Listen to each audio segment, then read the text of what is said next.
Don't let them take you out. Your spirit gotta stay focused. Can't go back living how it was, cause it's repulsive. I don't ask for much, this all I ever wanted. And not killing, die by hundreds, you can quote me. Yeah, these hoes for the streets, they ain't holy. I ain't pulling up the spiritual when devils kiss your boots. We ain't no cowards, please don't say what you gon' do. Or post something on the internet you think you gotta prove. Cause I got Karak Ice, I got Shia War, got Kasarpakai, I got Imawan, got Kabataban, I got Tazaba, got Kakamaima, got Karanyala, got Yaragabar, Tribe of Issachar, bring out Gobble War. Couple young men in this bitch with an olive oil. If you ain't in these ranks, then you out of order. It's a time for everything right now, it's time for war. And I'm still the same nigga when I'm not recording. I pull up, shoot from half like I'm Michael Jordan. I don't think they fit to join the Lord's army. I survived a Christian church, moral of the story. I done beat so many demons, I got war stories. Garment look so hardcore, look like I morphed on him. Appetite for battle, yeah, I'm war hungry. I ain't choose this life, the Lord chose me. I'm a certified priest and I don't take that lightly. How I feel about this shit, yeah, I can't describe it. I know they mad at me, cause I can't trust the white man. I gird up my loins and did something mighty. Yeah, what's done in private, it's gonna come to light. Speak the truth into these bones and watch them come to life. All my friends are dead, let loose all the plagues, yeah.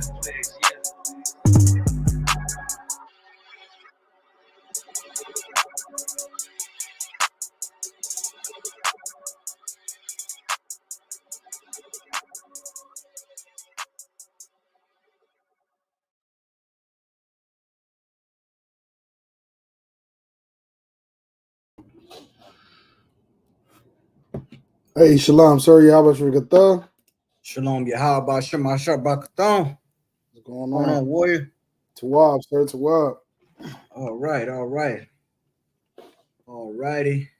Can y'all hear me good? Can everyone hear me good or hear me in Priest and Officer Dawada? If you can hear us good, give us a 1 in the chat.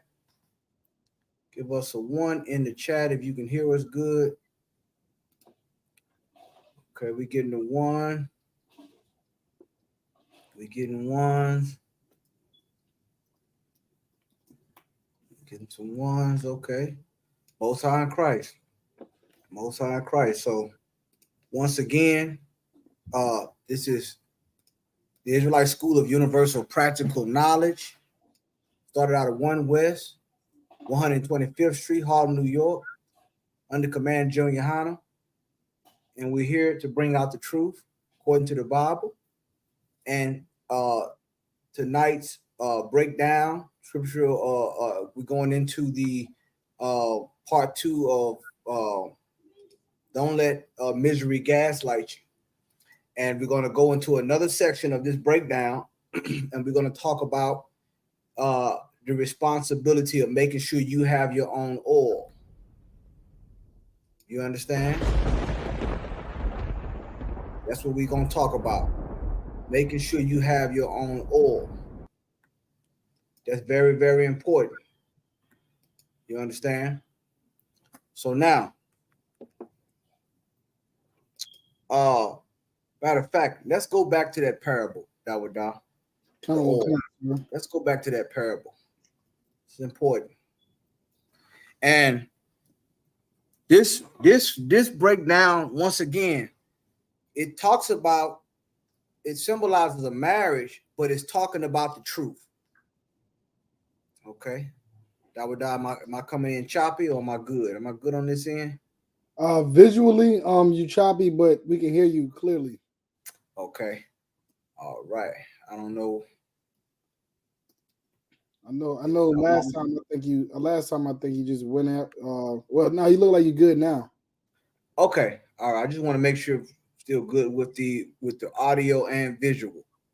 Okay, audio and visual. Y'all got to bear with us. We trying something new on this with the StreamYard. Okay, so if you see anything that stands out to you that you might not be able to see or hear, just put it in the chat, please. Okay.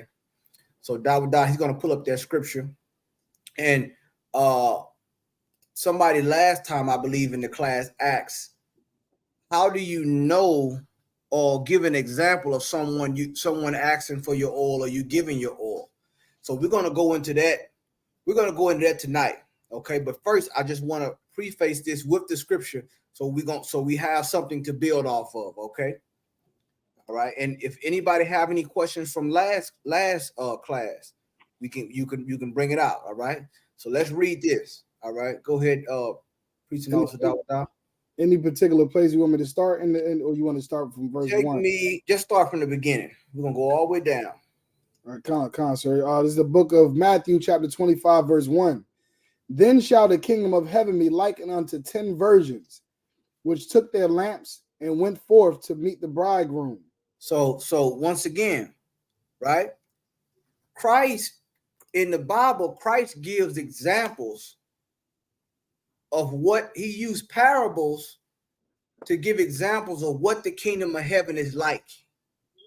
You get what I'm saying? Because a lot of people like to say, a lot of people want to compare and make comparisons to what the kingdom of heaven is like and so forth, this place that we're going to dwell and there's going to be paradise, right? A lot of people want to do that. But Christ laid it out for the disciples and for us to know today, the followers of Christ. He's letting them know what the kingdom of heaven is like. So here he is. He's saying there's 10 virgins which took their lamps and went forth to meet the bridegroom. Once again, what's the setting? A wedding, which is a joyous occasion. Okay. 10 virgins are 10 young women of that are married or marriageable age. In this case, they're unmarried. They're promised to the bridegroom. They had lamps. Go ahead. So verse 2. And 5 of them were wise, and 5 were foolish. Now, here's the thing. This is where we differentiate the story of who gets married and who don't get married. 5 were wise, 5 were foolish. They all had the same opportunity, but one group was wise, one group was foolish. Keep going. Verse 3. They that were foolish took their lamps and took no oil with them. And the one that's foolish, they took their lamps, but took no oil with them. You understand? And what did we say the oil was? I want to see how many brothers and sisters were paying attention. I want you to answer it in the chat. I want to see. I don't want to give you all the answers. I want to see if you're paying attention in this class. What is the oil symbolic of in this parable? There you go. Sister Anya, Sister Kushab, Zia, right. Both of y'all, Sister Zakawatia, that's Zia. That's correct. That's correct. So we understand what that's right. Princess Aitara, that's right. Sister Zia, right? So now we understand that the oil is symbolic of zeal because the oil is what fuels, right? It's the fuel that's in a lamp that gives us light. But I also want brothers and sisters to understand that oil is also synonymous with faith. Okay? Yeah. Right? So it's zeal, but it's also synonymous with faith. Okay? Keep going, my brother. God, sir. Verse 4. But the wise took oil in their vessels with their lamps. Mm-hmm. Verse 5. While the bridegroom tarried, they all slumbered and slept. Right. Tarried meaning tarry is like you wait, like delay your coming. Right? Delay. Bridegroom delayed his coming. They all slumbered and slept. Go ahead. Verse 6. And at midnight there was a cry made, behold, the bridegroom cometh. Go ye out. Go ahead. I'm sorry. Go ye out to meet him. Right. So there was an announcement. All right. Go ahead. Verse 7. Then all those virgins arose and trim their lamps. Mm-hmm. Verse 8. And the foolish said unto the wise, give us of your oil, for our lamps are gone out. Now, somebody in the last time, I forgot who it was, they said, give an example. Like, what does this mean? How can you give somebody your oil? What is that? Well, how can you give somebody your zeal? Right? How can you give somebody? And I think, and that was a good answer because it goes into what we're going to talk about tonight. Right? Remember, people who that's miserable, they will gaslight you. People who are not really trying to serve the Lord, they will gaslight you. They will want your oil, your zeal, right? For them to get the reward that they didn't prepare for. For them to get a reward that they were not ready to receive.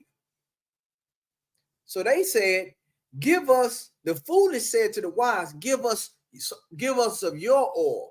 Our lamp's gone out. They want to get married, right? So they're going to try to use the wise virgins oil. Go ahead. Verse 9. But the wise answered, saying, not so, lest there be not enough for us and you. But go ye rather to them that sell, and buy for yourselves. Uh-huh. You see, the wise saying, we can't give you our oil, because if we give you our oil, then guess what? It won't be enough for both of us. Go and buy from those that sell and get you some oil.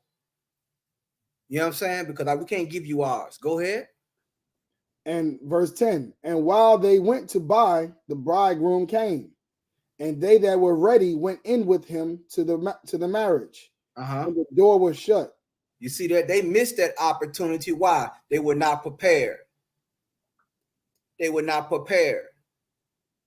See, a lot of people, they want the reward, but they don't prepare. They don't prepare for the reward. And it's the same thing when it comes to zeal. You have to make sure you have zeal to endure. Those that had oil, guess what? They end up getting married. They end up getting what? The kingdom. You see? The other ones who didn't prepare, they tried to hurry up. They tried to rush this thing, hurry up. They weren't prepared. You know what I'm saying? You have to be ready, then you won't have to get ready. You understand? You stay ready, you don't have to get ready, brothers and sisters. And how do you get ready? How do you stay ready? Keep oil. Don't let your zeal go. Keep your faith. Don't let your faith go. They did. And the marriage door was shut. And once that door is shut, it's not going to open. You understand? Keep going.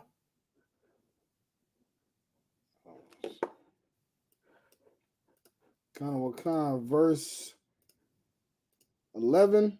Afterward came also the other virgins, saying, Lord, Lord, open to us. Right. They asking who? The bridegroom, open up. Oh, we got the oil now. We got the oil, but it's too late now. Open to us. Go ahead. Verse 12. But he answered and said, verily I say unto you, I know you not. He said unto you, what? I know you not. You see that? He did not recognize them. You understand?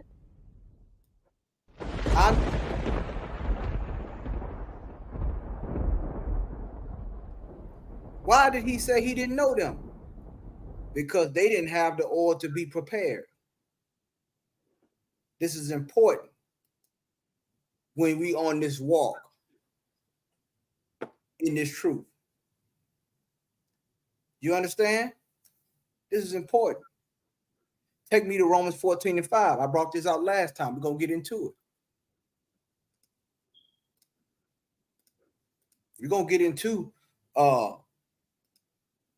we're gonna get into this whole thing about somebody trying to take your oil, someone trying to use your oil, your zeal. You understand? Go ahead and read that, my brother. It's the book of Romans, chapter 14, verse 5. One man esteemeth one day above another, another esteemeth every day alike. So one man put value, he esteemed, look up the word esteem so y'all will know. One man esteemed one day above another. We're going to talk about some consistency here, because consistency is key. Consistency is how you get the kingdom. Read that, Dawah. Esteemeth is a word that appears in the King James Bible dictionary and means high value or estimation, great regard, favorable opinion, founded on supposed worth. All right, so this brother here favors one day above another. And then there's another one that every day he's consistent. This is every day is a day for to do this. Every day. You understand? You got some people who only want to do this when it's on certain days. Only want to do this on certain days. Only want to do this, when it's a barbecue. Only want to do this when it's Passover. You understand? That you ain't supposed to be like that. You're supposed to be consistent. But here's the thing. Keep reading, my brother. Let every man be fully persuaded in his own mind. Let every man be fully persuaded where? In everybody else's mind. In his own mind. You understand? You got to be fully persuaded in your own mind. Your own mind. See that? And being fully persuaded in your own mind means you have your own oil.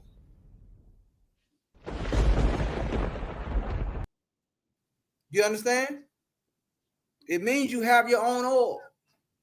So what is that saying? What is this teaching brothers to be? Now we're all in the ISUPK, right? There's a collective here, but there's individual responsibility that you have to serve the Lord. You can't look and say, well, this brother gonna believe for me. This sister's gonna believe for me. You have to be persuaded in your own mind. Do you understand? That is how you have oil for your lamp. That keeps you from having someone gaslight you. You understand? If you keep trying to pour into someone, I'm using the word pour in for a reason. I'm using the word pour for a reason. Pour into someone. A lot of people say that. I keep pouring into this person. And I don't get anything from that. I keep pouring in my time. I keep pouring in, all these things. I keep pouring in all these things, and I don't get it. I'm burning myself out.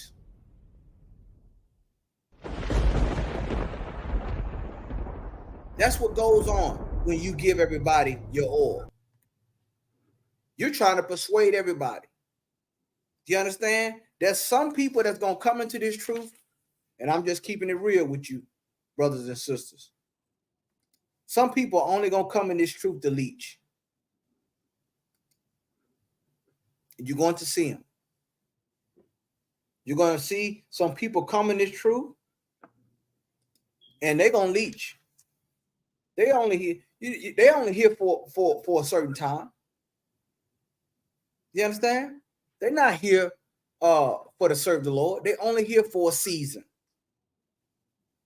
You understand? Why? Because they don't have enough faith. They don't have the zeal. They want to use yours. They want to hide behind the truth. They want to hide behind Commander General Yohana. They want to hide behind this brother. They want to hide behind this brother's rank.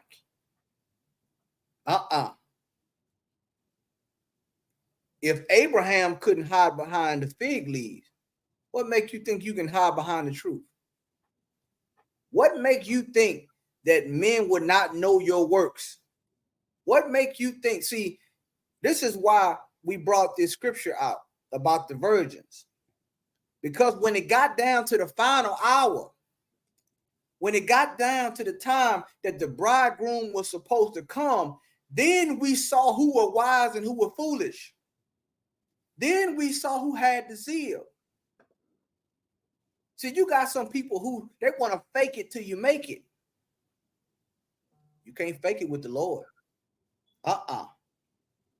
You understand? And a lot of you brothers out there who may be camp leaders or over men, you're going to see this. And I'm here to free you tonight, as General Muhammad would say. It's not your job. It's not, hear me good.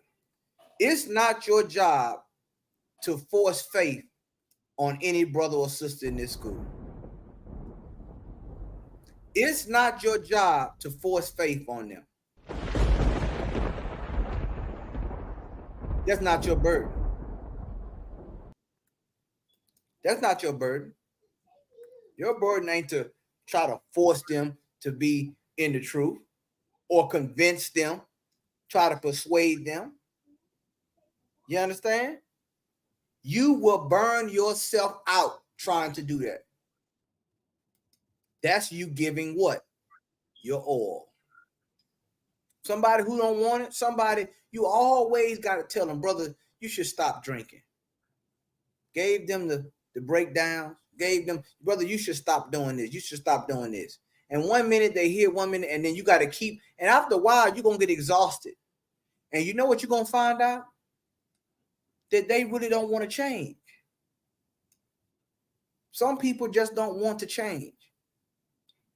They're only here for a season. You're going to see that. You're going to see it. And this is why this scripture is important. Now, of course, let's say the announcement they made in Christ is coming back. They ain't going to have time. Why? Because they didn't have enough order. They didn't have enough zeal. They didn't have enough faith. You understand? Take me to Luke chapter 17, verse 5. And I want to say this, man. Some people in the truth, like once again, they're only here for a time. Some people are only here until they get fired.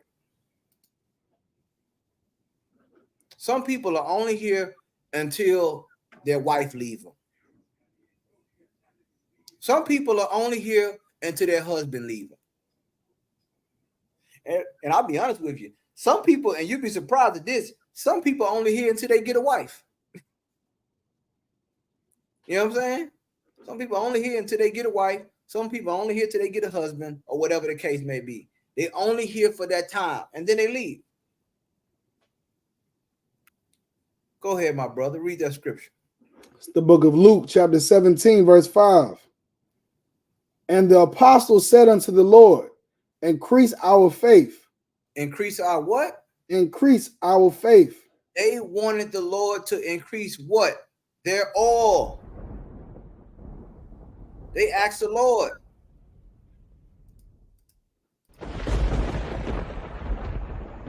You understand? Why? Because they knew they needed faith to what? Endure. They needed faith to be able to withstand a lot of these things. They understood. Increase our faith. That's what brothers and sisters should be asking the Lord to do when you feel like you're running out, you're running low, or you're running on fumes. Increase your faith. You understand? Go ahead. Verse 6. And the Lord said, if ye have faith as a grain of mustard seed, ye might say unto this sycamore tree, be thou plucked up by the root, and be thou planted in the sea, and it shall obey thee. You see that? You see that? That's what faith. If you have faith, that's what you will be able to do. And this is the thing, man. When you have faith and you activate that faith with what works, because faith without works is dead, of course, like the scriptures say. When you activate that, you will see things materialize in front of your very eyes. When you do that, you're going to see problems that were in your way start to disappear. Why? Because you have faith. You're going to see issues that you wouldn't have the answers to. You're going to start to have the answers to. But you have to ask the Lord to increase your faith. You understand? That's the time that we in. If you low on oil right now, now is the time to get your oil. Don't wait. Don't wait until, because you don't know when the bridegroom gonna come. You don't know when your Howard shot gonna come back. You understand? He said he gonna come back at an unexpected time. Huh? You don't know when he gonna come back. But now is the time you should be asking the Lord to increase your faith, increase your zeal, and start getting in the work fully.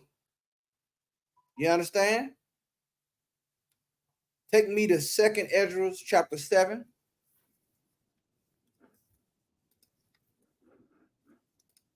2 Ezra chapter 7, verse 6. We'll go from 6 to 10. And this is important. And this is for men and women. You're going to have to endure some things, man. But that oil is going to help you endure the darkness. You know what I'm saying? The atmosphere of darkness, all the uncertainty, all the trials and tribulations. You understand? You need oil to be able to light your way. You understand? You need the understanding of the truth. You need the law, statutes, and commandments. And you need to compound that with work. Compound that with your works. You understand? The foolish ones couldn't sit there and try to, they wanted to try to take the wise ones oil. You understand? And both of them would have been out of a marriage. Both of them would have missed the marriage. You understand? So preparation is key. Self-preparation is key. Let me put it like that. Go to 2 Ezra chapter 7, verse 6, my brother. Pay attention to this. It's the book of 2 Ezra chapter 7, verse 6. There is also another thing. A city is builded and set upon a broad field, and is full of all good things. Right. This is talking about, once again, another example of the kingdom of heaven. So there is another thing. A city is builded upon a broad field, and it's full of all good things. Go ahead. Verse 7. The entrance thereof is narrow. Hold on. The entrance of his what? Is narrow. Y'all know what narrow is. Narrow is not wide. It's the opposite of broad, right? It's narrow. You understand? It's very small. It's very small pathway. Keep going. And is set in a dangerous place to fall, like as if there were a fire on the right hand and on the left a deep water. So imagine this. All right, let's paint this picture here. You looking and you see a city that, this city here is, it's sitting on a broad area, right? And it's a beautiful city. But the only way to get through it is a narrow path. And on that path, it's fire on one side and deep water on the next. You understand? It's a dangerous place. It's a dangerous place to fall. So what is this? So what is it? Can you just get to this city any kind of way? You can't get to this city any kind of way. You have to do what? You have to make sure you're walking on a narrow path, because if you deviate, you can fall in the fire that's on the right hand, or you can drown on the left hand. This is biblical. This is biblical. Keep going.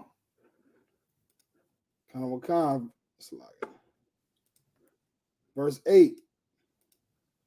And and one only path between them both. Even between the fire and the water. So you see this, just think about it. You see it's only a one path between them. This is talking about the kingdom of heaven. So when you know that you're trying to get to this city, you have to be careful how you walk. You can't sit there and say, well, you know what? I'm going to go this way. You're going to fall. It's dangerous to get there. But if you can make it there, oh, man, it's going to be a beautiful day. Keep going. But check this out. Go ahead. So small that there could be one man go there at once. There can be two men go at once. One man go there at once. Three men go there at once. One man go there at once. One man.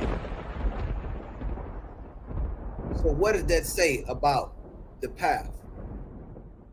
That's right, Nazam. Fine line to walk. That one man, you can't use somebody else to get there. It's only narrow enough for one person to go at a time. So what is that saying? That you are individually responsible on this path. You understand that? You try to go with more than one person, guess what? Somebody gonna fall.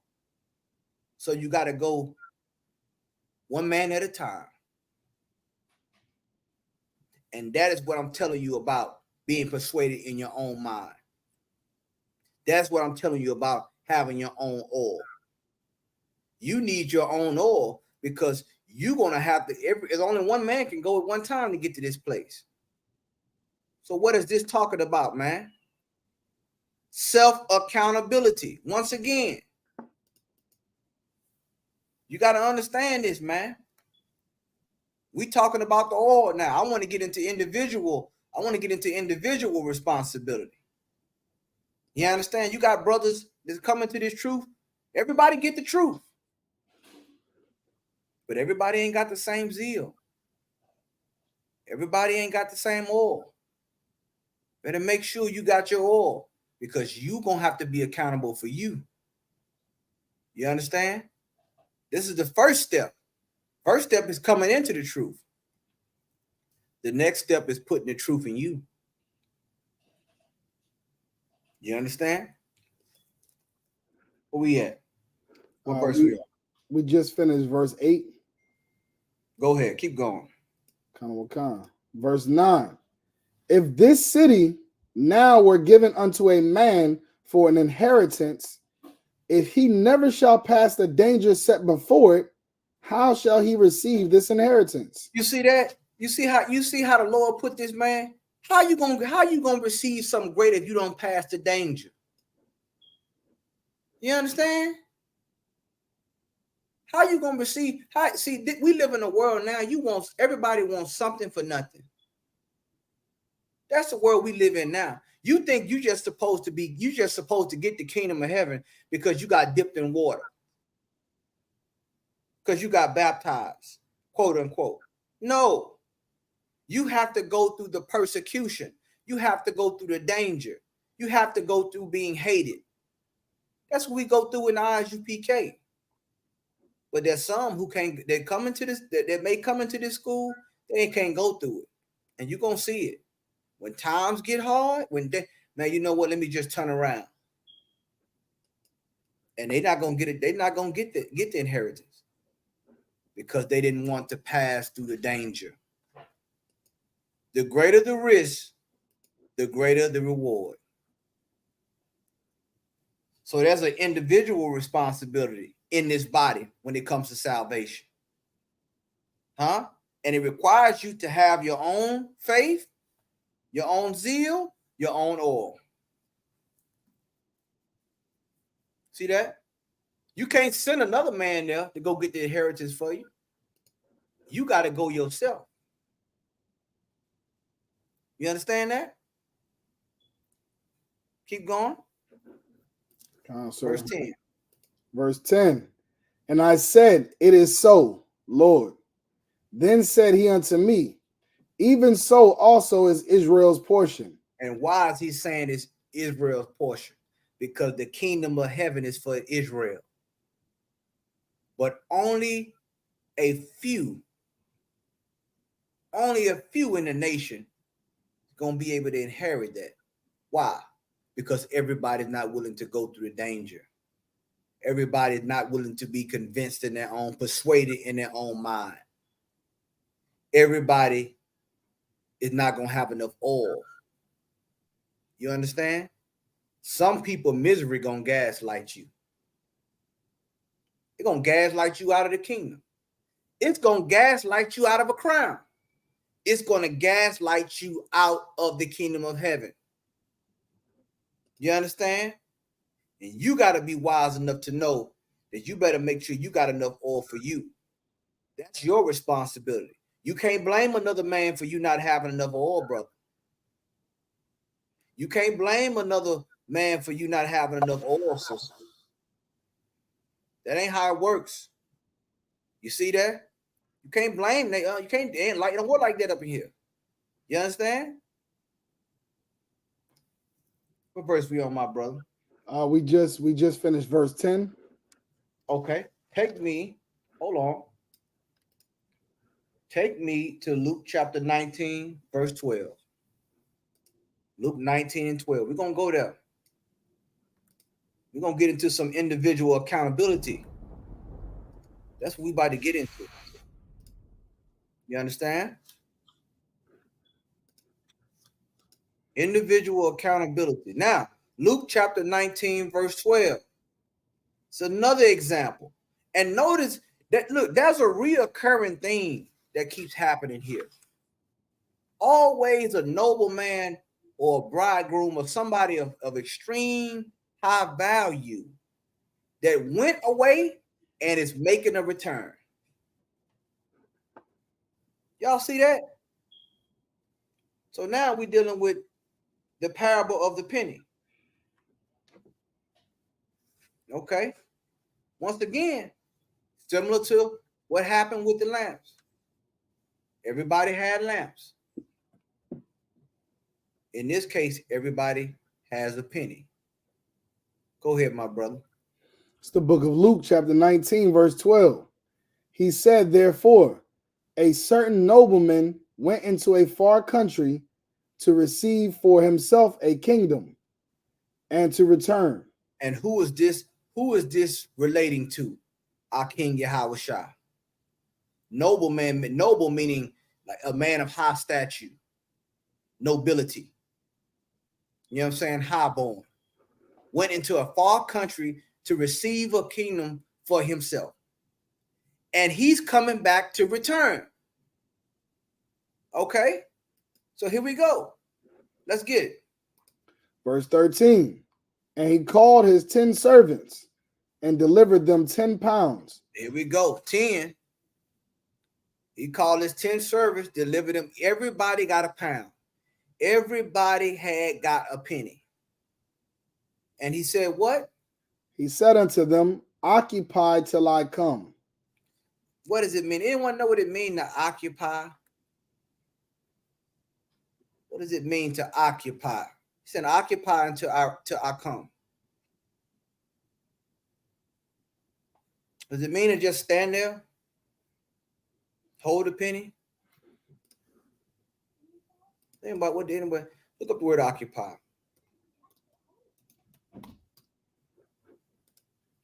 It's the definition of occupy. It says to reside or have one's place of business. Mm-hmm. See that? There we go. That's what I wanted right there. Business. Huh? Business is not idle. Business is not idle. Business is busy. That's where you get the word business from. See that? Occupy until I return, meaning stay busy.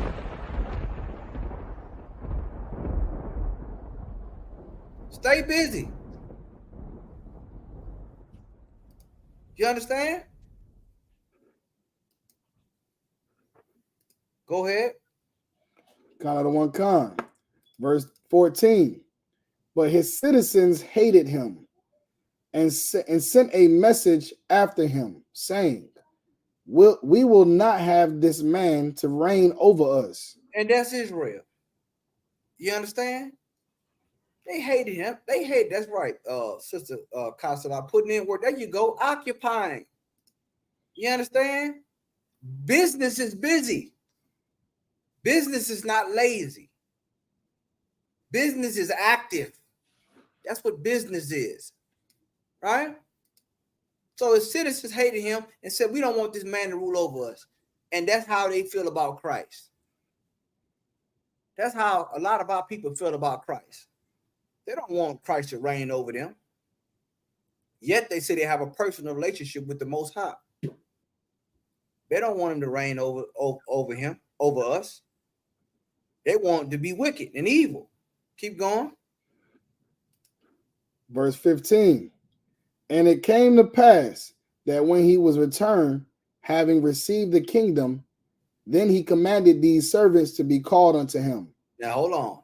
Now, you're going to have to give an account. He didn't already receive the kingdom, right? He became, now this is his second coming. He's coming back. He left those men with something. He left his servants with something. He gave everybody a pound. He didn't give one more of a pound than the other. He didn't give one pound, one 2 pounds, the other 3 pounds. He was fair about it. He gave everyone an equal amount. Huh? And he told them, go ahead and get busy until I return. You understand? I want you to flip what I just gave you. Since you want, see, he says, we black. Flip this peep gang. I want you to flip what I'm giving you is valuable. Take it and increase it. Keep going. Kind of the one con, sir. To whom, and then he commanded these servants to be called unto him, to whom he had given the money, that he might know how much every man had gained by trading. You see that? And listen, for those who understand money, and Christ always put it in terms where he put it in terms where people could understand what he was saying. He's an excellent teacher. He's a master teacher when it comes to relaying a message. You understand? For those that know about money and buying and selling and trading, they would understand this parable to a T. So he's saying he want to know how much every man has gained by trading. Look up the word trading if you can, Dawada. Tell him what comes, sir. He gave the money. Now he want to know how much you gain. And notice the key word, gain.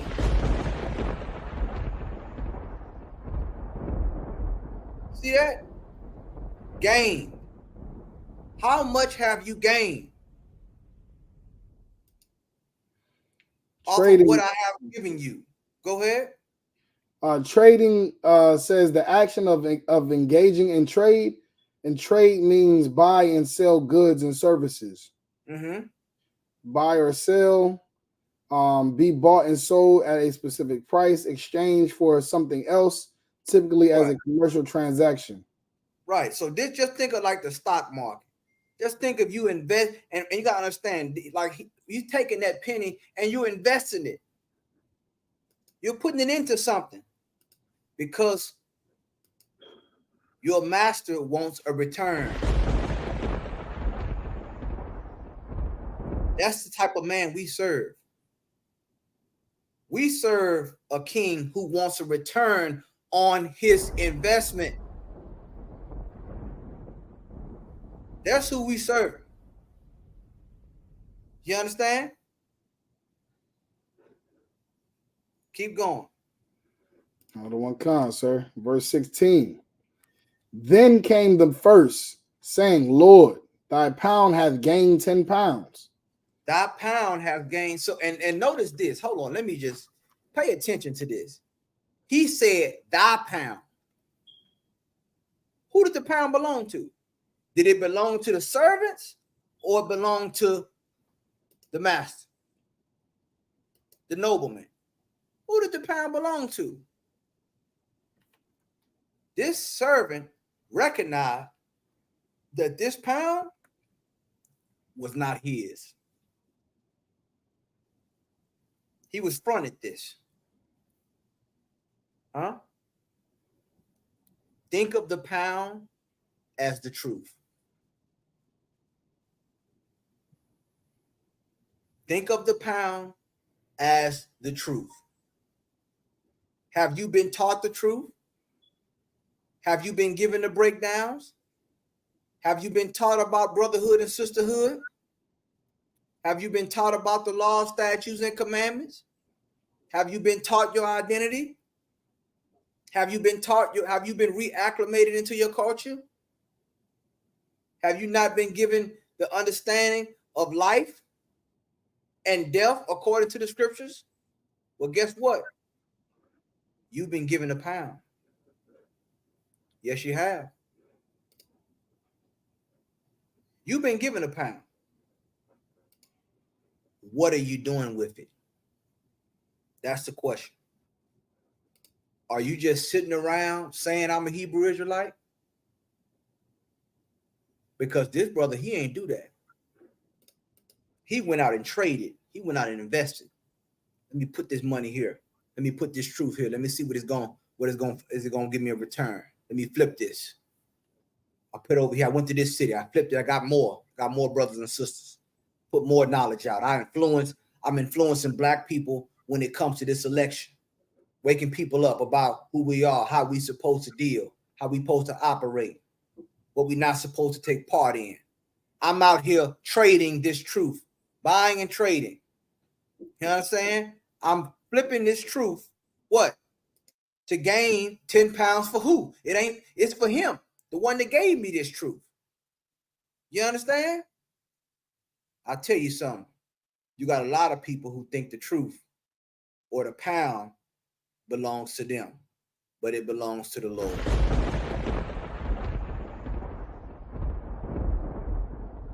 That's who it belongs to. He gave it to us for us to increase it.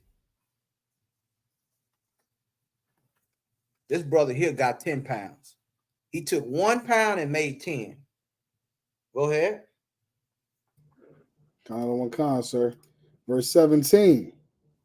And he said unto him, Well, thou good servant, because thou hast been faithful in a very little, have thou authority over 10 cities. You see that? Because he did such a good job, he got a city for each pound that he got. And you know what it means to rule over a city, man? Can you imagine how much power that is? You ruling over 10 cities, man. Because what? He was busy when it came to the Lord's business. He wasn't idle. He did what he was supposed to do. And this was his reward.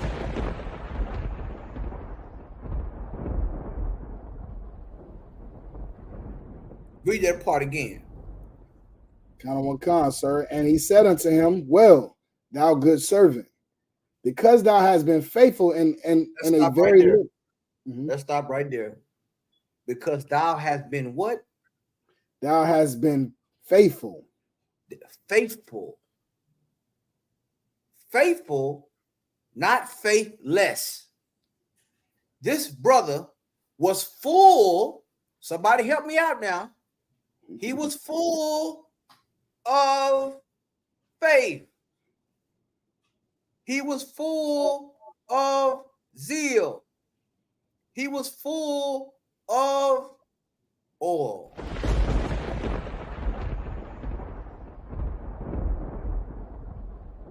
He had faith. He was full of faith. And he was able to accomplish this. Why? Because of his faith.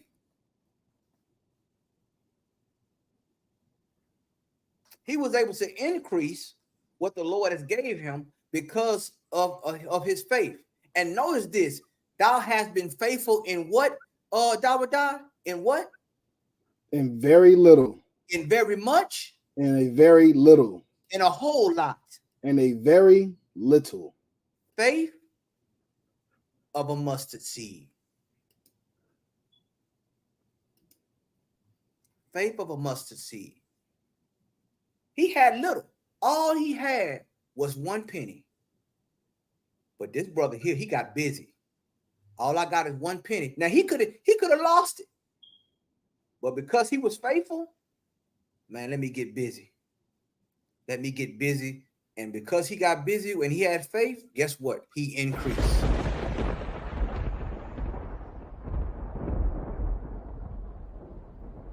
He didn't let misery gaslight him. He didn't say, man, all I got is a penny. I got a penny and I'm going to turn it into many. You understand? That's what he did. Why did he do it? Because he had faith. Faith without works is what? Dead. He took that and increased it. And the Lord rewarded him for his work over little. Some people have much and they don't do nothing with it. They don't do shit with it. Excuse my language. Some people, you can give them everything and they will produce nothing. You've seen people like that in the world.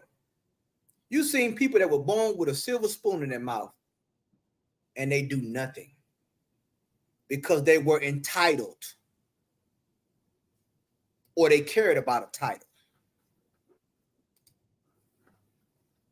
And then you have someone who has very little and they work their butt off.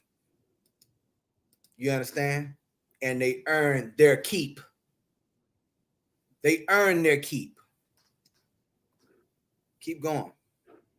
Come on, sir. Verse 18. And the second came, saying, Lord, thy pound hath gained 5 pounds. Right. This other brother, he came. And notice this. What's the reoccurring thing? Everybody has to give their account. Everybody has to give their report on what they've done. And it's the same thing in the ISUPK. That's why the generals are preparing us for this. We have to give a report on what we've done, what our record is. How has you increased the pound?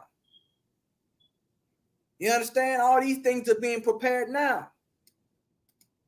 You understand? So if you slacking now, what you think you're gonna do when Christ come back? You understand? This brother here, his penny gained 5 pounds. Keep going. Verse 19. And he said likewise to him, be thou also over 5 cities. And listen, man, check this, man. And he over 5. It's still 1 city is a lot. Over 5 cities. That means he's ruling over 5 cities, man. I mean, come on, man. Keep going. Verse 20. And another came, saying, Lord, behold, here is thy pound. Now here we go with this. Here we go with this right here. Now he gonna come up there. Lord, behold, here is thy pound, which I have. Say it again, Dawadah, please. Okay, sir. Here is thy pound, which I have kept laid up in a napkin. Now here we go. Now I want y'all to understand. You got to remember, the other men just gave their report. Now this person here thinks they think they did something. You gotta understand the mindset of this person. Man, you know what? Man, here go your pound right here, man. You gave it. I'm giving it back to you. You know what I'm saying? It's in a napkin. I had it laid up in a napkin, right? I didn't go do what they did. I just let it sit here. Huh? I just let it sit here, and I just said, you know, hey, I'm an Israelite. I keep the law, statutes, commandments. I don't, you know, I'm not going to camp. I'm not going to camp. I'm holding napkin here. I'm just, you know, my ties. I got to pay my time. I got the t-shirt. I got the t-shirt. I'm just gonna sit here. I'm gonna just, you know, I'm not gonna go out there and that's too dangerous. I'm not, you know, me going to camp, me doing all that. No, I'm not gonna do that. I'm not gonna follow the orders. I'm gonna just come in occasionally with my penny and just wrap it up and so I keep it, you know. That's what I'm gonna do. You know what I'm saying? Because to me that feel right. Wrong.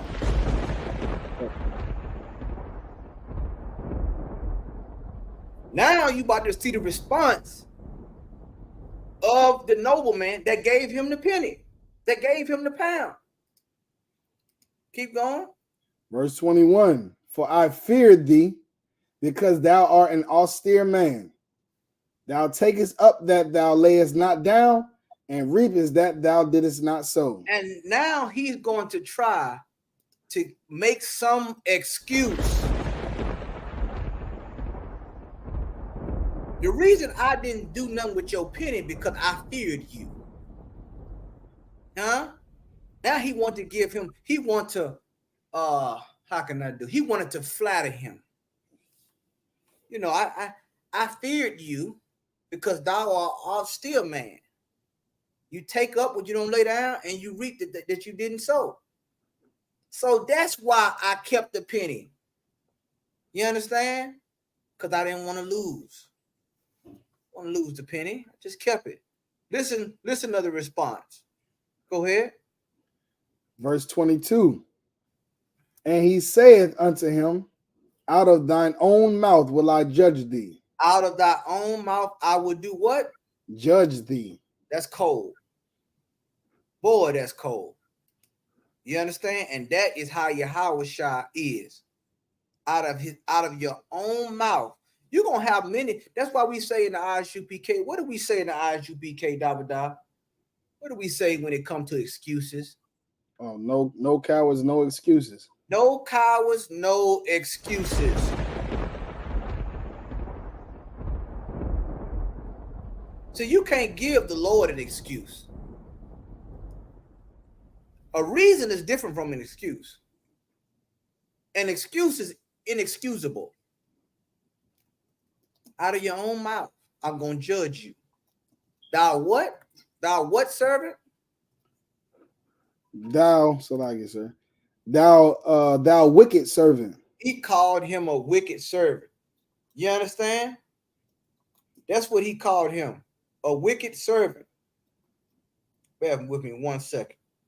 You understand? He didn't call him, and notice the one that did good, he called him a faithful servant. He called him a good servant. You understand? This person here, what did they lack? I want to see if y'all following me. What did they lack? What did this person lack? Since we on the topic.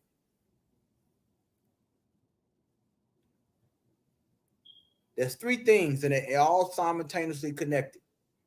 There's 3 things that this person lacked.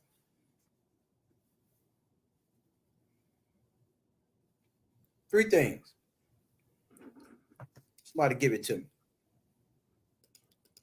This is important. You want to turn your Makolat said faith. That's correct. Yaquawam says zeal. That's correct. But give me the one. That's Nazam, correct. But there's one more. There's one more that I need to see. That what Nazam, right? Or there you go. Or you understand? He needed that zeal. He needed that faith. And if we're gonna tie it into the scripture, the oil, he didn't have what it took. He had the pound, but it's not how little you get or how small something the Lord gives you. It's what you do with it. You understand? Some people, you may be in a city where it's only one. We may be the only brother in that city, but you got that pound.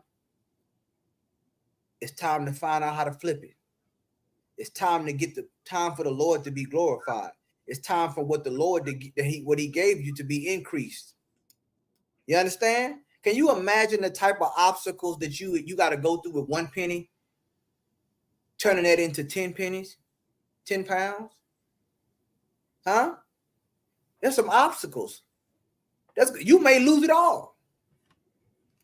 It's a possibility you may have nothing when He returns, but faith, but zeal, but the oil. You understand? That's what you're going to need in order to increase. That's what you're going to need in order to build this truth up. You understand? That's what you're going to need to help fix this nation. You're going to need faith. You're going to need works, zeal. And since we're on the topic of gaslighting, you're going to need oil. So this was a wicked servant. You understand? And he tried to give this excuse to the nobleman, which most people do when they're incompetent. We can't be incompetent when it comes to the truth. We have to be accountable. He thought that he was going to get rewarded just for holding on to 1 penny, 1 pound. Go ahead, my brother. Count on 1 con, sir. Thou knewest that I was an austere man, taking up that I laid not down, and reaping that I did not sow. He said, that's true. You knew that I was this kind of man, right? You know I'm an austere, I'm a disciplined man. You know what I'm saying? What you said is true about me. My reputation precedes me. Yes, I take up what I don't lay down, and I reap what I didn't sow. You understand? Because Christ is a boss. Right. You understand? That's what this is letting you know about Christ is his MO. You understand? What does it let you know about him? He's a ruler. He's a king.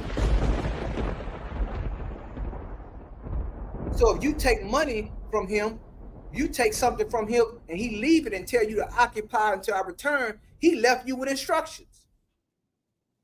He didn't just say, put it in a napkin. Right. Meaning, get busy with this. I'm leaving you, each one of y'all. I'm giving each one of y'all something. Get busy with it now. I'll be back. You understand? Do this until I come back. Occupy until I return.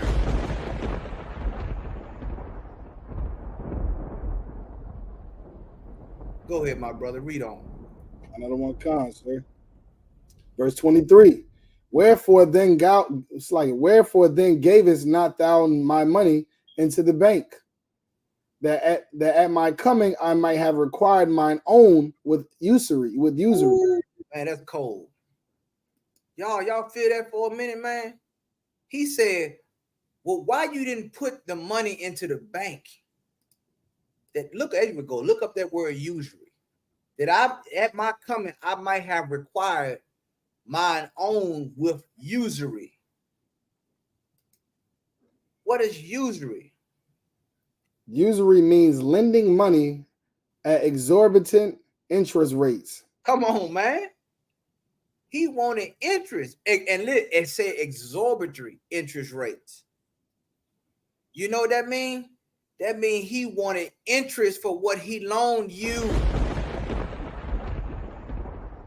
And I'm going to tell you how deep this gets. It's against the scriptures to practice usury. Feel that for a moment. God, sir.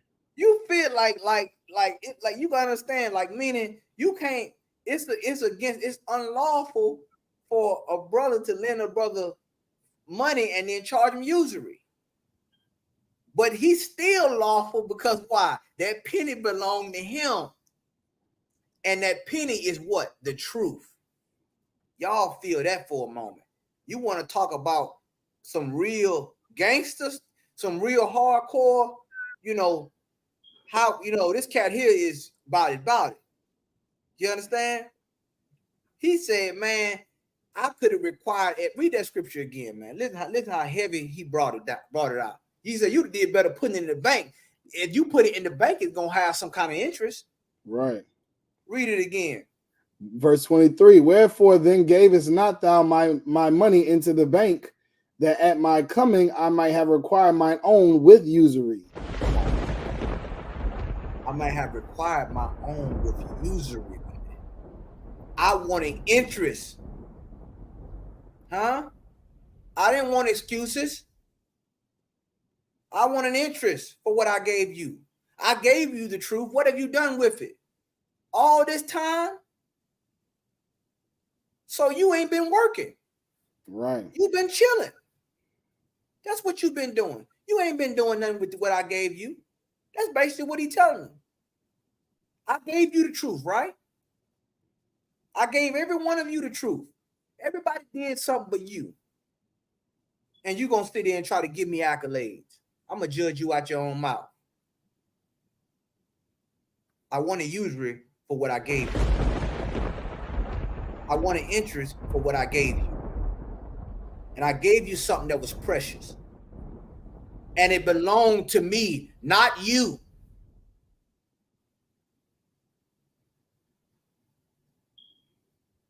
Keep going, my brother. Con, sir. Verse 24. And he said unto them that stood by, take from him the pound. Now hold up. Time out. That would die.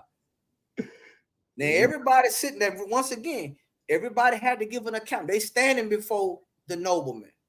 He already got the kingdom, right? He coming back to collect. That's what Yahweh Shai, the one you know as Jesus Christ, is coming back to do. He's coming back to collect. And if you are in this truth, you better get busy. You better get busy like yesterday. You better get busy like 2,000 years ago. You better get busy. All these things going on. And think about all the things that's going on. And you just sitting back doing shit. Excuse my language. Nothing. Huh? You sitting back doing nothing. You ain't trying to build no camp. You ain't trying to go to camp. You ain't trying to make flyers. You ain't trying to, all you want to do is just party and sit on your behind. It ain't going to happen in here, especially on my watch. You understand? It's not going to happen. Everybody has a penny. The nobleman was fair. He was just. He didn't give one more than the other and say you should have had more than him. He gave everybody an equal amount. Huh? Everybody had a lamp. It's your job to make sure you get the oil. So he told them that stood by, go ahead, Dawada. Con, sir. Take from him the pound and give it to him that had 10 pounds. Take from him that pound that he had, take it from him and give it to the one that had 10 pounds.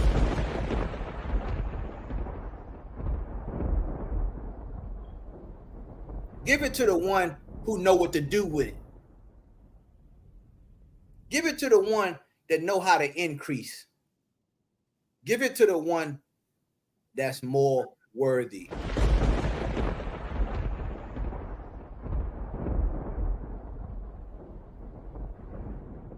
You see that? Now, somebody would say, well, why he didn't give him one city for just keeping that 1 pound? Because this person did not value what the Lord gave him. He did not value the truth. He did not want to see it increase. He can care less about it.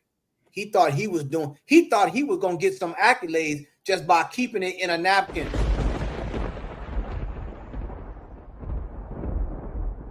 Now he has nothing. Keep going, Dawada. What verse we on? Are we moving on to 25 now? Go ahead. Verse 25. And they said unto him, Lord, he have 10 pounds. And they tried the servant, like, well, hold on, Lord, hold on. You know, man, he already got 10 pounds, man. Like, you know, they trying to see what's going on. Like, Lord, you know, he already got 10, man. You know, they trying to figure out what's going on. You know, why he ain't, you know, because they probably saying, damn, you know, he ain't, you know, he still got the penny. That ain't good enough.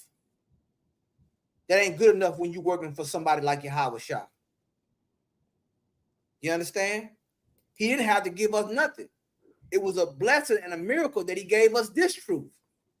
Right. That in this captivity, that we would know who we are, that we would know who our God is, that we would be reacclimated into our holy tongue, that we would know the things and the mysteries of this place and the mysteries of life and the dark sayings and the proverbs and all the things, our culture, how to live, how to eat, how to cohabitate, how to have a society, a civilized way of life.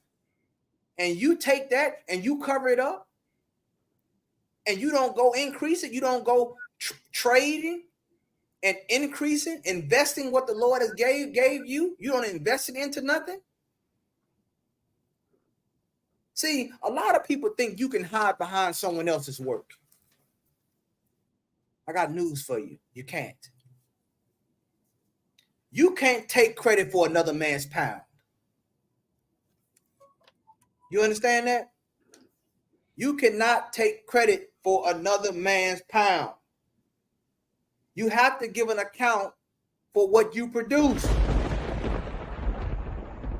Hence accountability.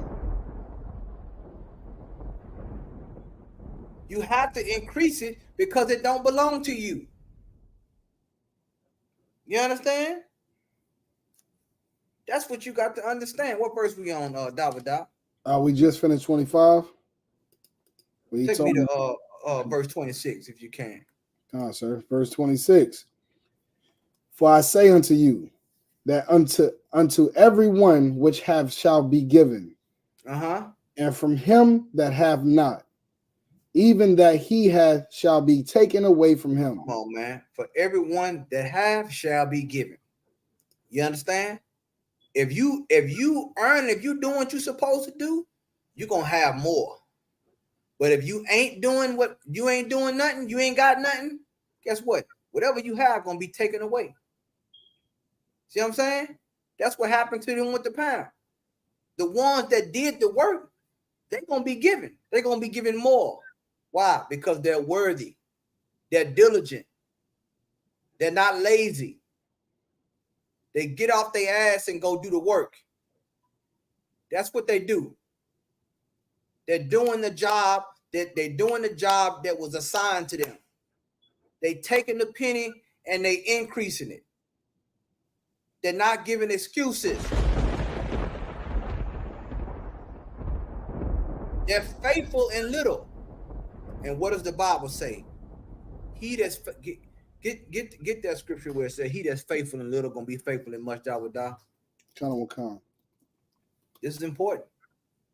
This is a lesson right here that you have to know as an individual inside the ISUPK, inside the body of Christ.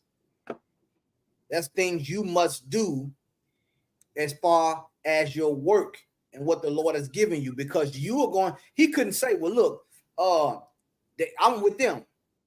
I'm a ride his coattail off the one that got 10 pounds." He couldn't do that. He can't do that. I gave you your penny. What did you do with your penny? What did you do with your pound? I want to hear about his. I seen what he did. What about you? Where's your works? Go ahead, Dawada. Kind of one concert. This is the book of Luke, chapter 16, verse 10. He that is faithful in that which is least is faithful also in much. And He does what?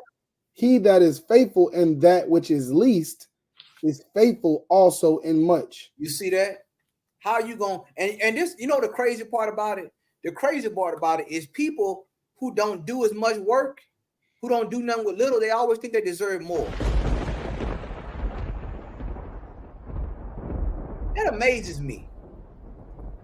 It always amazes me when it comes like, okay, let me get this straight. You want more,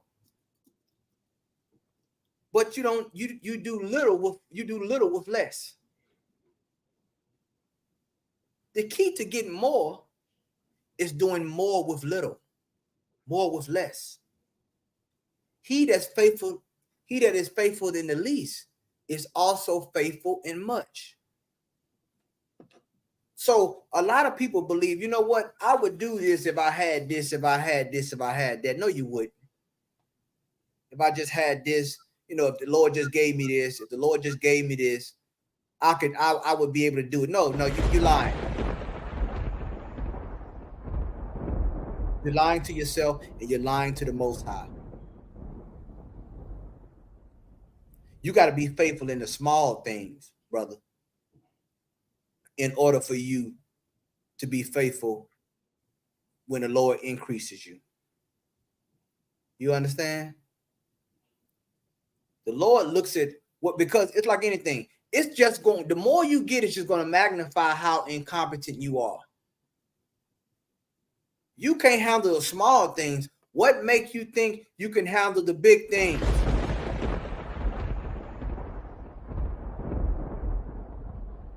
Christ understood something about consistency. Consistency is there when you have little or you have much. Keep going, Dawada. And he that is unjust in the least is unjust also in much. Come on, man. Listen now. Come on. That was that servant. Huh? That was that servant. He was unjust in 1 penny. What make you think he gonna get 10? Right. He gonna lose what he already had. You understand? Take me to Hebrews chapter 11, verse 1, my brother. Kind of one concert.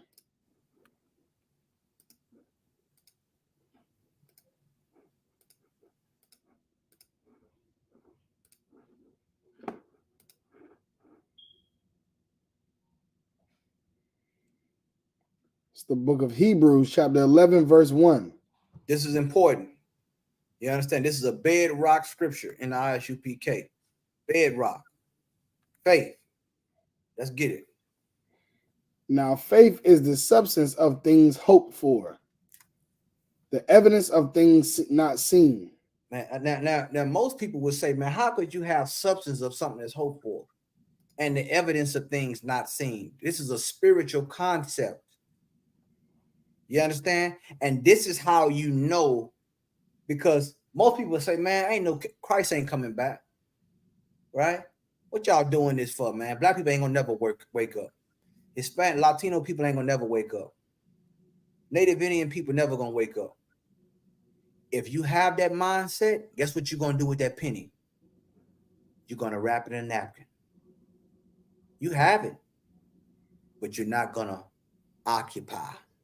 You're not gonna get busy with it. It takes faith to get busy in this work. You understand? It takes faith. You understand? Faith is guess what? It's the substance of things hoped for. What are we hoping for? We're hoping for the kingdom of heaven.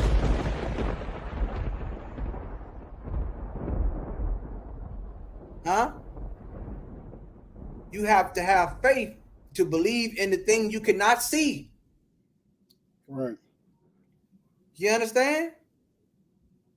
Believe in something you can't see. If you don't have that, guess what? You don't have the oil. Because in your mind, I'm only here until something bad happens. And then when you're surprised that that the nobleman showed up, that the bridegroom showed up. Now you want to borrow. You're getting closer to the end. Now you want to borrow somebody else's zeal. You want them. And let me tell you something, brothers. It's not your burden to put a crown on somebody else's head, brother. Not your burden to try to force faith on them, force zeal. You're going to burn yourself out. Trying to drag somebody to camp, trying to drag somebody to do their duty. Just let it go. Don't keep your oil. Don't lose your oil. Not in this time. Keep your oil. That person, let them go buy oil from those that sell.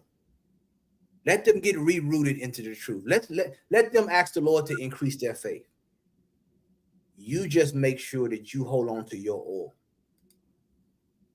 Don't keep pouring into someone who just exhausts you and don't really want to change. Once again, they want the marriage. Make no mistake about it. But they don't want the sacrifice. They don't want to occupy. They don't want to increase the truth. They like the status. You know what I'm saying? They like the recognition. They want that. They don't want the work. There's a difference. You understand? Take me to 2 Corinthians chapter 10, verse 15. 2 Corinthians chapter 10, verse 15. All right. All these things are important. You understand? Once again, you can't take credit for another man's pound. Can't do it. You understand? It's important. You understand? We're all in the truth. We all come here. We all get a penny. You better make sure you're doing what you're supposed to do with yours. Go to 2 Corinthians chapter 10, verse 15. It's the book of 2 Corinthians chapter 10, verse 15. Not boasting of things without our measure. You see that? You ain't out here. You ain't supposed to be out here boasting of things without your measure. These things are outside your scope. You boasting of things. You know what I'm saying? That is, keep going. That is, of other men's labors. You see that? You're going to have some people who want to come and they boasting of somebody else's labors. Where's yours? What have you done? What are you doing? Yeah, that's his penny. What you doing with yours? It's in a napkin. It's in a napkin. You know what I'm saying? You ain't supposed to be doing that, but you supposed to be keep going. But having hope when your faith is increased. See, when your faith is what? Increase. That's what you're supposed to do. You know what I'm saying? You supposed to, guess what? You supposed to have your faith increase, man. You want to have the increase. Why? So you can do good works. You understand? Because you're gonna have to give an account for what you done or what you haven't done. Keep going. Sir. That we shall be enlarged by you according to our rule abundantly. And listen to this. This is what's important. Once again, that word increased. You understand? The Most High, Christ, want an increase of what? The truth. Why do you think the scripture says the harvest is plenteous and the laborers are what? Are few.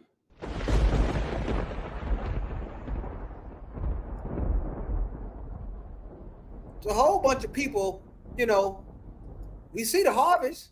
Where the laborers at? Christ knew it. A lot of people ain't going to be up to this task. You understand? A lot of people ain't going to be up to this task, man. A lot of people is talk. And talk is cheap. It's cheaper than a pound. Cheaper than a napkin.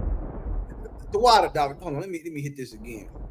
It's cheaper. I gotta let it refresh. I'm about to hit it again. You know what I'm saying? It's cheaper than a napkin. You understand? This is where it's headed. We want to be enlarged by you. You want the truth. We want to enlarge the truth according to our rule abundantly. That's what it's about. That's how you build the truth. That's what it's about being in the ISUPK. It's about enlarging. What do you bring, brother? This is your skill? Okay, use that skill. Do you understand? To increase the penny. What do you bring, sister? Use that skill. These are things that we supposed to do to what? Increase. You ain't just supposed to be sitting around idle. You understand? You out here sitting around idle and ain't doing nothing for the truth. You're actually more of a burden to us. Right. Because guess what? We got to keep giving you all. Right. We got to just keep giving you all the time. You never really do what you're supposed to do. And then now I got to sit here and convince you that Christ is black after you've been in class for 2 years.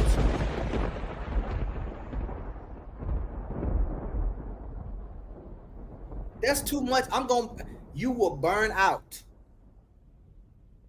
There's certain people you cannot pour into. They will gaslight you. You cannot pour into certain people. Hold on to your oil. They have a lamp. They have something to hold their oil. Let them go buy from those that sell. You understand? They have to do their job. All right. What verse we was on, Dawada? We just finished 2 Corinthians 10 and 15. Take me to verse 16. Verse 16. To preach the gospel in the regions beyond you, and not to boast in another man's line of things made ready to our hand. You see that? You see that? What are they telling you, man? You can't take credit for someone else's work. Right. Your job is to use that motivation and increase yours. You to preach the gospel in regions beyond. And that's what you do when you go into different cities, when you go into different countries. To preach this truth, man. To teach. And not to be boasting in another man's line of things. You understand? You supposed to be sitting there and building off of what the men before you laid down. Using it as a way to increase. You understand? Increase the truth. Increase the knowledge of the Most High. That's what your job is supposed. That's what you're supposed to be doing. You got a lot of people that do that. You understand? But you can't fool somebody who understand the truth. You can't fool somebody who directly, you know what I'm saying, that didn't forget about it, that didn't seen it. You know what I'm saying? You're going to see this in the truth. Right. And how do you know you're going to see it in the truth? Because we read it in 2 Corinthians. Paul saw it. You think we ain't going to see it? You think I ain't going to see it? You think other brothers ain't going to see it? You think Commander General Hunter don't see it? He's hearing all that. Yeah, you boasted on this person's work. What have you done in the last year? Other than just take other people's oil.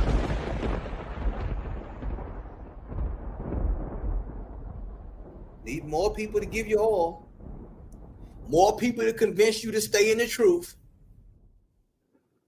Why do I got to convince you for your salvation?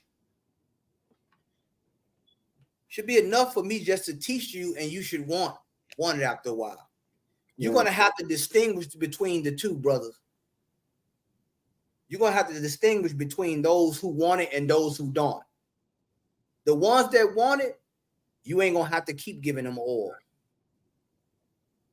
The ones that don't want it, they will just drain you and drain you and drain you until you miss the marriage. And my advice to you in this class is to hold on to your oil. Don't give it to a person who's not prepared to do what they're supposed to do.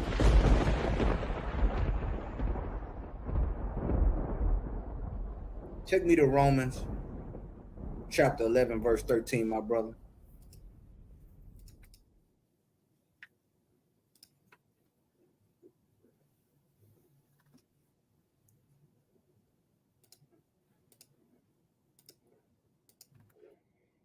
The book of Romans, chapter 11, verse 13.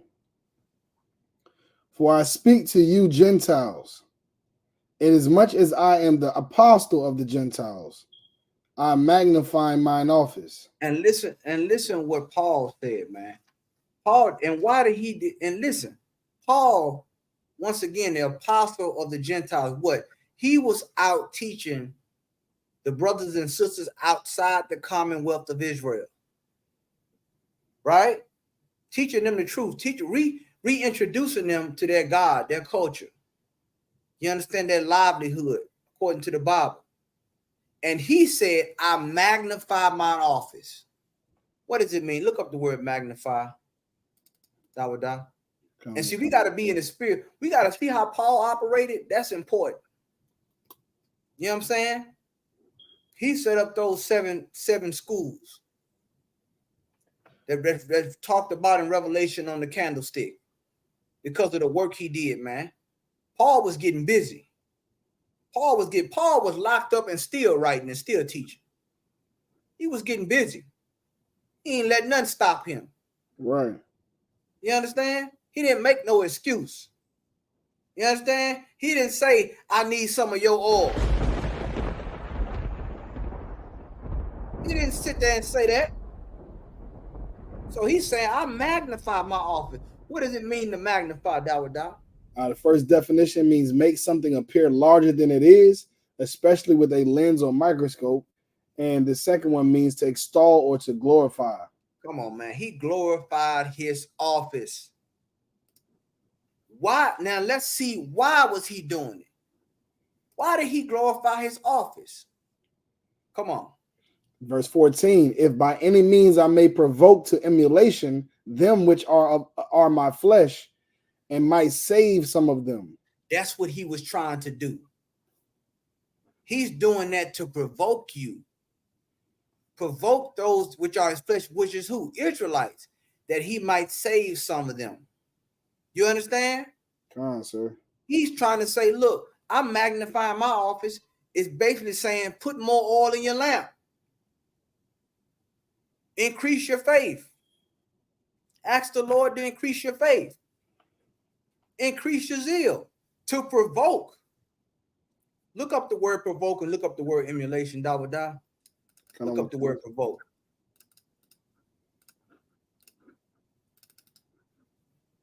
So he's trying to tell him, man, he's trying to provoke them to emulation. Provoke means try to make a person or an animal angry or annoyed. He was trying to provoke me into a fight. So to make a person, so let me see. Let's do the Webster's. Webster's dictionary says to call forth, to stir up purposely. There you go. He did this on purpose to stir up. Mm-hmm. He's doing this for a reason. Paul was strategic in the way he taught. He magnified his office, right, to emulation, to provoke them to emulation. What does that mean? And emulation definition, ambition or endeavor to equal or excel others. You see that? He wanted them to what?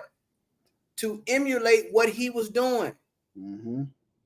Right, to provoke them so they can do what? Increase the truth. Excel. Paul was one brother. So he's trying to provoke them to emulation. So what? That it might save some of them. Right. How will it do that? Through work. You understand? He that endureth to the end, the same shall be saved. Endurance. You need endurance. How do you have endurance? You need extra oil. Right. You need extra zeal. You need extra faith.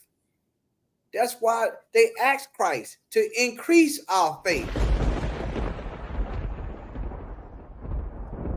Because we in hard times. We in uncertain times. This world is falling apart just the way Christ said it would before he returned. And the Israelites, in the Bible, quote unquote, the saints, they will be going through things. Right. Things that will make them just want to give up. Paul is trying to let them know, I'm provoking you. I magnify my office, man. And how do you magnify your office? More what? Work. More work. You can't be lazy in this truth. You think you can come here and you can just be lazy and not do anything and just, say Kwam Yashala, you got another thing coming. How you gonna say Kwam Yashala and you always sitting down? Right. How you gonna say Rise Israel and you won't even get up? Who you fooling? Because you ain't fooling me. That's for damn sure. What verse we on, David? Sir. We just finished Romans 11 and 14. 11 and 14. Okay, take me to Galatians chapter 6. Let's start at verse 2. Sir. And I remember, oh man, this is so heavy. Muhammad has a phrase where he says some are baptized for a bed. You got some people who will only come into the truth because we can give them a place to stay. They'll only come into truth because we can give them a plate of food. They'll only come into truth because I guess that they believe they can find a wife or a husband. They only come into truth for only personal and selfish reasons because they believe that this just benefits them and they don't have any sacrifice to do when it comes to the truth. I got news for you. You're wrong. You can't leech off the truth. The truth is something you need, that you get, that helps you, and it's something that you have to increase. You can't be like the man that had the penny and wrap it up in a napkin and then keep it for yourself. You can't do that. You have to come here to do what? To increase what you have been given. You have to come here to increase what? What the Lord has given you, which is the truth. But you can't do that if you're only concerned about yourself. You understand? At the same time, there's two types of brothers.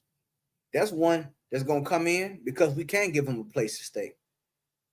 And guess what he's going to do? When he get on his feet and he's doing what he's supposed, he's going to be in class until Christ returns.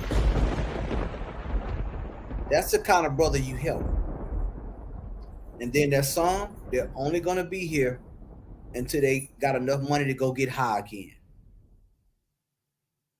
You understand? And that person you can't give your all to. Some people it's going to be here until they find out they can't get drunk anymore. And that person you can't give your all to. You understand? Some people are going to be here until they realize they can't get high anymore. And it's not your job to keep pouring the oil into their lamp to say, brother, please don't get high. Please don't get high. That you're going to pour that oil in their lamp and they're going to get light and they're going to light that blunt that's in their mouth with that oil in their lamp. That's what they're going to do. That's what they're going to do. Why? Because they don't believe in the truth.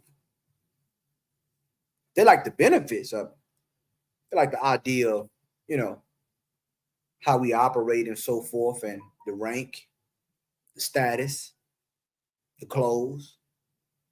But when it comes to the work, they don't have that in them.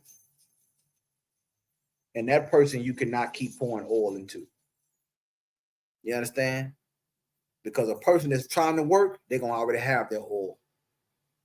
I got the lamp, I'll provide. I get enough oil to make sure that I have enough to endure, to go through the hard times, to go through the uncertain times for this truth. You understand? To have enough to endure until the end.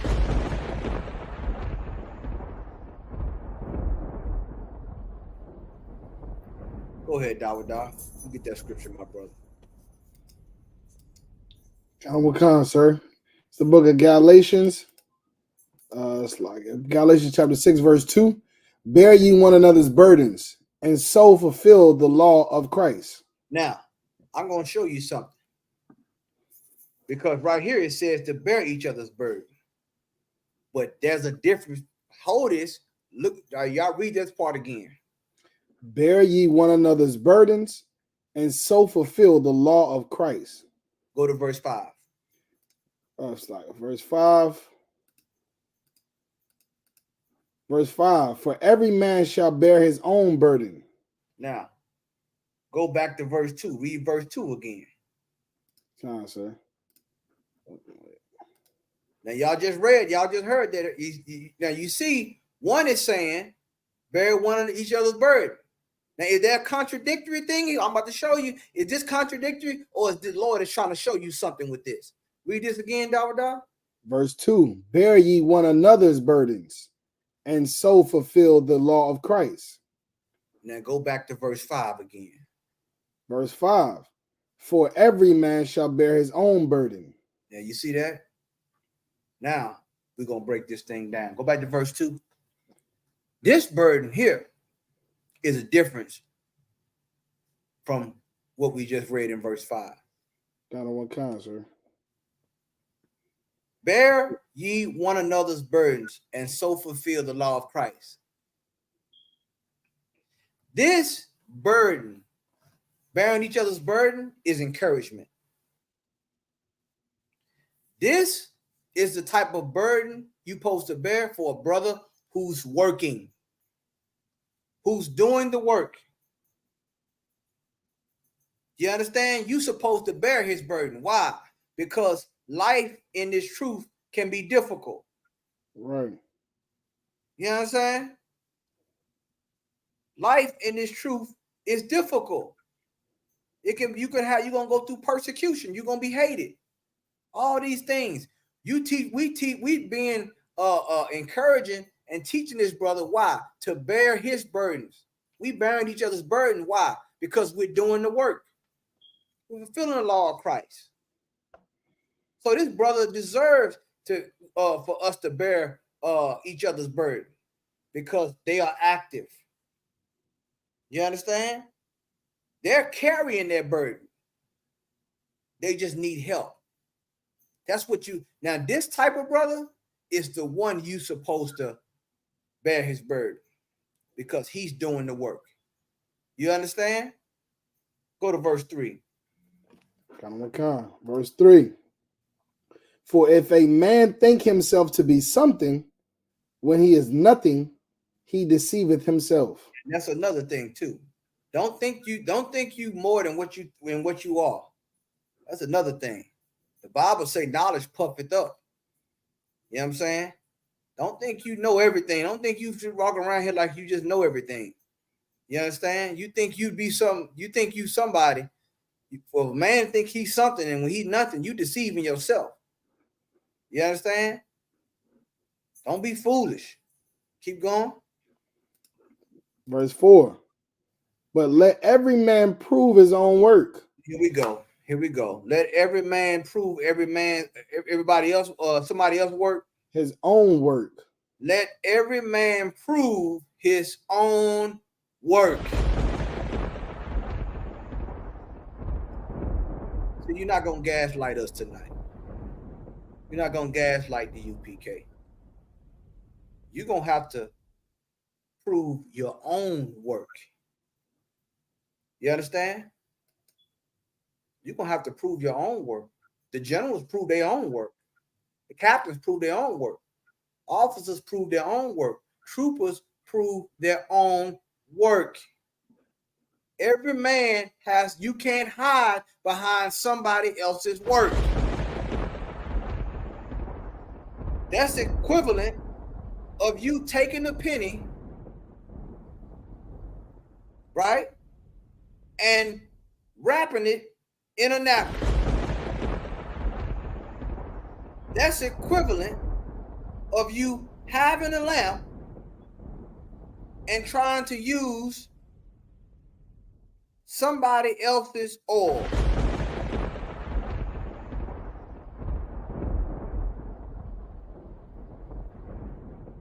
That's equivalent to that. You got to prove your own work. Notice it says work, not opinions, not philosophies. Work. Actual things you do that get things done. Read it again, Dawada. Verse 4. But let every man prove his own work, and then shall he have rejoicing in himself alone and not in another. You see that? You gotta, once again, you gotta be persuaded in your own mind. You know, it ain't nothing better than step back and say, that's my work. Glory be to the Most High. But I took a part. I did that. I worked on getting that done. You're gonna rejoice in yourself alone. You understand? That's what you're supposed to do. Prove your work. Don't be lazy. You understand? Don't be lazy, man. Be active. Occupy. Keep going. Kind. Verse 5. For every man shall bear his own burden. You hear that? Don't ever forget that. Don't ever forget that. The same way every man gonna bear his own burden, every man has to be convinced in his own mind, his own heart. Every man has to give an account. Every man has to have his own oil. Faith. Zeal. You need that. You can't use someone else's. You understand? If you can use someone else's to get to the kingdom, guess what? It'll be a whole bunch of people doing that. Right. You understand? You better co-sign your own faith. You better co-sign your own zeal. Better make sure you're doing what you're supposed to do. Commander Julian Hunter then taught us. He done showed us this truth. He done laid out the scriptures. General Muhammad, the generals, they done taught us these things, man. Don't get lazy with it now. You understand? Take me to Luke chapter 14, verse 27.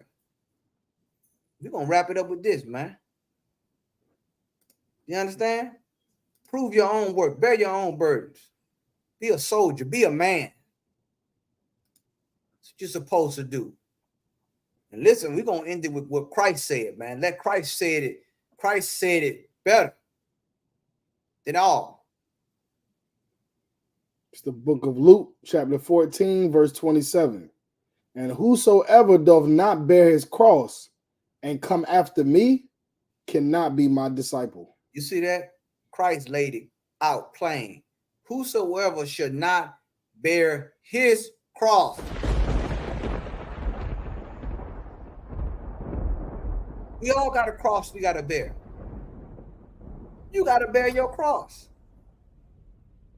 You want someone else to bear the cross for you? See, a lot of people, you know what Christians think? Christ nailed it to the cross. Christ bared Christ. You're not going to hide behind Christ bearing his cross. He did it for the nation. But guess what? If you're going to be his disciple, you got to bear your cross and come after him. the same way he did. You have to follow and do what Christ did.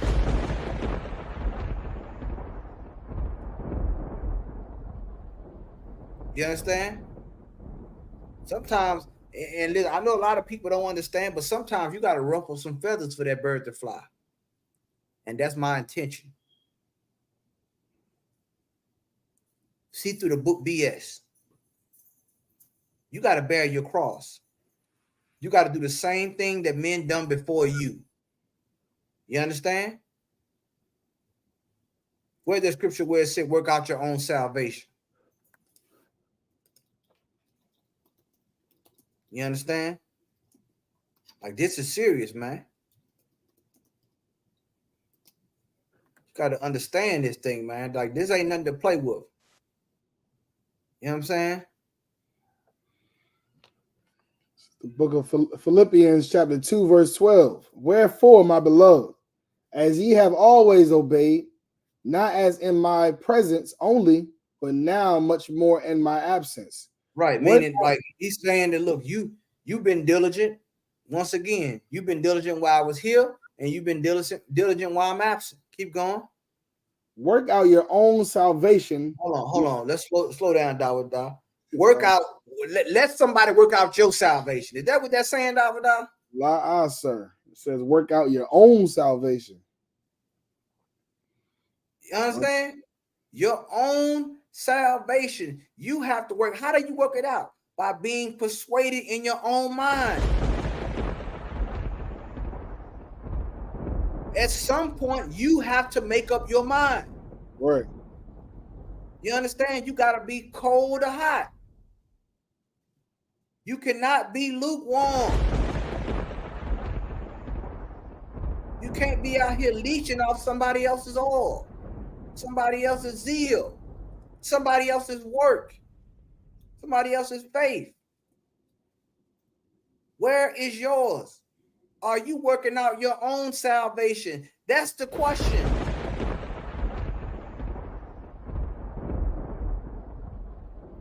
And why is that important?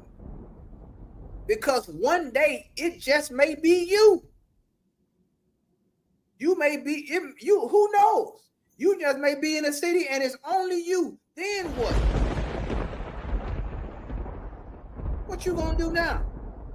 You gotta look in the mirror. You gotta really say, am I persuaded in my own mind? Am I willing to go all the way? Work out your own salvation with what, Dawah? With fear and trembling. Fear and trembling. You understand? That's why it's important, man. So once again, even though we're in the truth and we are in the ISUPK, there's individual responsibility and accountability that you have to play a part in this nation, in the collective. That's how this works. Everybody has a job to do, and everybody will give an account for their work, for their deeds. You understand? So once again, don't let anybody gaslight you into believing if you just poured more into them that they will be in the truth. When they're going to get high tonight. Right. When they're going to smoke crack tonight. You understand? When they're going to go get drunk again tonight. And then they want to call you and say, if only you believed in me.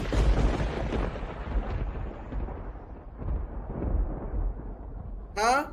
They want to make it your burden now. You know what I'm saying? If only General Muhammad would have taught that class with a little bit more care and love, I wouldn't be in this shape.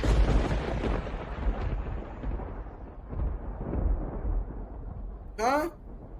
If only you was just to say, we can be in a unity camp and all this, then I would come in and I would serve the Lord. No. It don't work like that. You have to work out your own salvation. You have to go in and you have to make sure you have enough oil, man. You're not going to gaslight the UPK to making us feel like you miss your salvation because of something that we did. No. We're doing our job. We've given you the truth. We told you what thus saith the Lord. You understand? We didn't gaslight you. You just didn't have enough oil.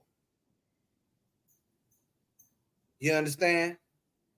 So with that, once again, this is the Israelite School of Universal Practical Knowledge under Commanding General Yohana. Started out of 1 West 125th Street, Harlem, New York. You understand? ISUPK, we're not associated or affiliated with no other Hebrew Israelite group on the planet. We stand behind that. You understand? We're going to continue to push the truth. We're going to continue to have oil. And we're going to continue to keep our lamps trimmed. Right?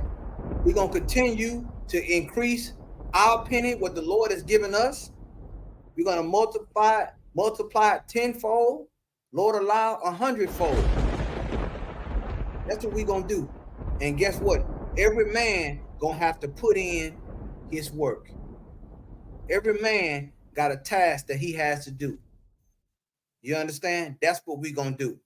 Dawadah, Priest and Officer Dawadah, I'd like to thank you for being on the class with me, the water tonight, for hooking this class up. I want to say, I'm sorry, go ahead, Dawadah. I said no sweat, sir. And right, and I want to salute all. I want to give a shout out to all the brothers and sisters that tuned into the class. And I hope you were edified on what we brought out. You know what I'm saying? And I want to salute all the brothers. Shalom, Yahweh, Shema, Shabakatham. I'm sorry, Salak. I'm sorry, Dawadah. Go ahead. No, it's like Yahweh, Shema, Shabakatham. You know what I'm saying? And to all the sisters out there, Shalom, Yahweh, Shema, Thimba, Shema, Shah. And once again, don't let misery gaslight you. Shalom, Israel.